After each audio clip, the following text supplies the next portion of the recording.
governo israelense prometeu esta semana uma resposta dolorosa ao Irã. Isso depois de ter o seu território atingido, atacado por quase 200 mísseis lançados pelos iranianos. Israel não esclareceu bem o que vai ser essa resposta dolorosa. De qualquer maneira, é uma expressão até sádica, né? Porque impor a dor para a população de um outro país. Muita gente especula que Israel deve atacar instalações de produção de petróleo no Irã e também instalações do programa nuclear iraniano, além de áreas civis. Bem, o Irã, por sua vez, atacou Israel como uma resposta a tudo que o governo de Netanyahu vem fazendo ao longo dos últimos meses. Um massacre em Gaza, mais de 40 mil palestinos mortos, na sua maioria crianças e mulheres.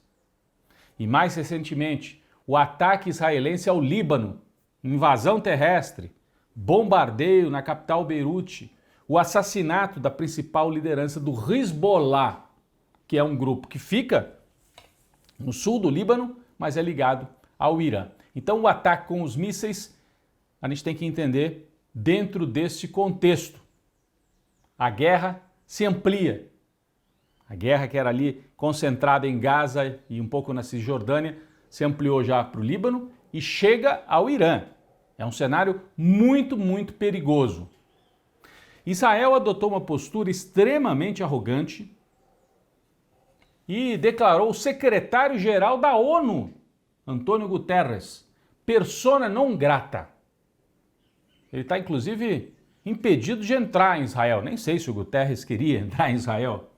Mas é uma arrogância porque Israel diz que ele não repudiou com a devida ênfase o ataque iraniano contra o território israelense. O que não é verdade. Né?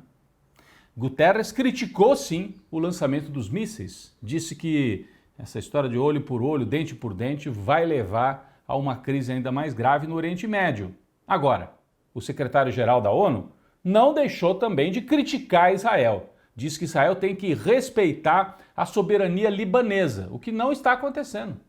As tropas israelenses já avançam pelo Líbano. Então, isso irritou bastante as autoridades israelenses. Israel desconhece a fronteira libanesa, né? Segue a bombardear as cidades libanesas também. 2.000 civis já morreram nesses bombardeios.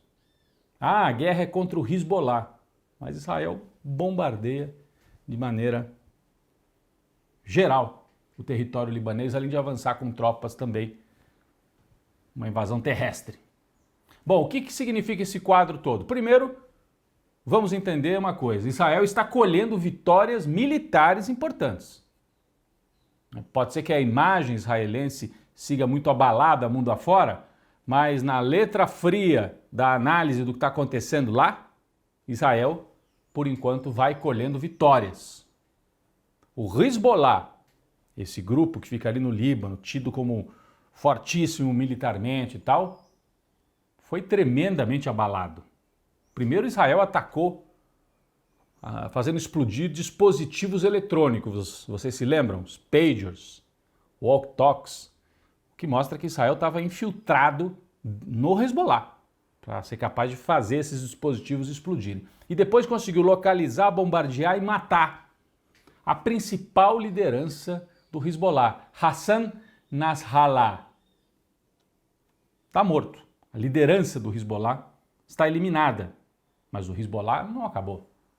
Né? São milhares de pessoas. Muita gente no Ocidente fala, o Hezbollah é grupo terrorista. Não é assim. É uma milícia armada, um grupo armado, é um partido, é um movimento também social, cultural, político.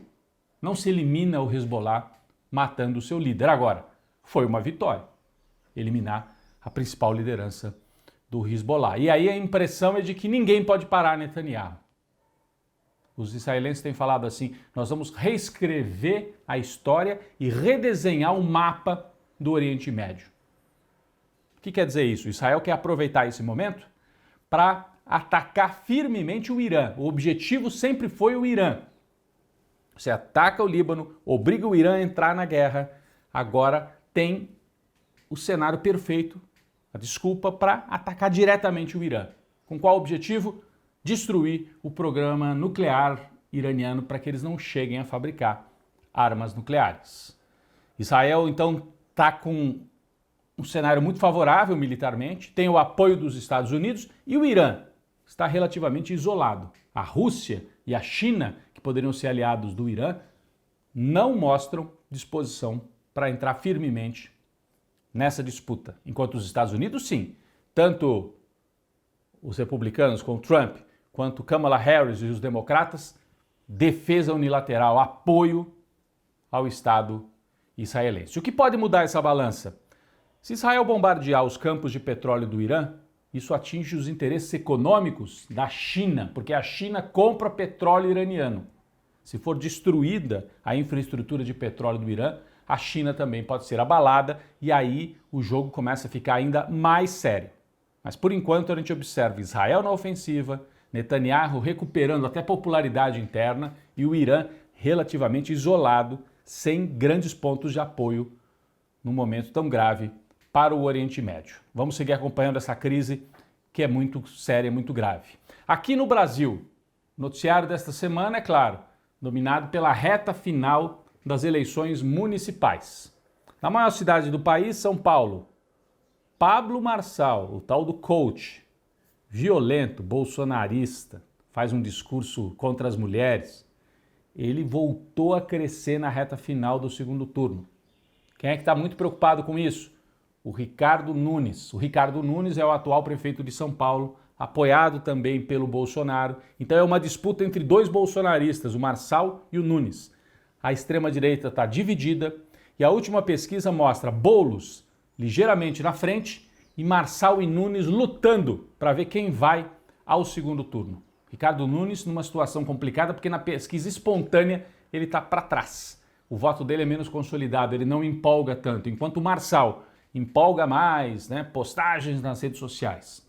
Só que o Marçal também tem uma rejeição gigantesca por tudo que ele fala, faz, por ser um personagem realmente perigoso para a democracia brasileira. Onde há também uma disputa muito ferrenha é em Belo Horizonte. 3 candidatos estão ali buscando as 2 vagas para o segundo turno. Tramonte, que estava disparado em primeiro, caiu, tem 21%. Engler, o bolsonarista, 21%. E Fuad, o atual prefeito, também 21%. Fuad é de centro e os outros 2 são de direita. Desses 3, 2 estarão no segundo turno em Belo Horizonte. No Rio e no Recife, a eleição deve se encerrar no primeiro turno, segundo o Datafolha. Eduardo Paes é favorito no Rio de Janeiro e João Campos, segundo o Datafolha, tem mais de 70% dos votos e deve ganhar a eleição na capital pernambucana.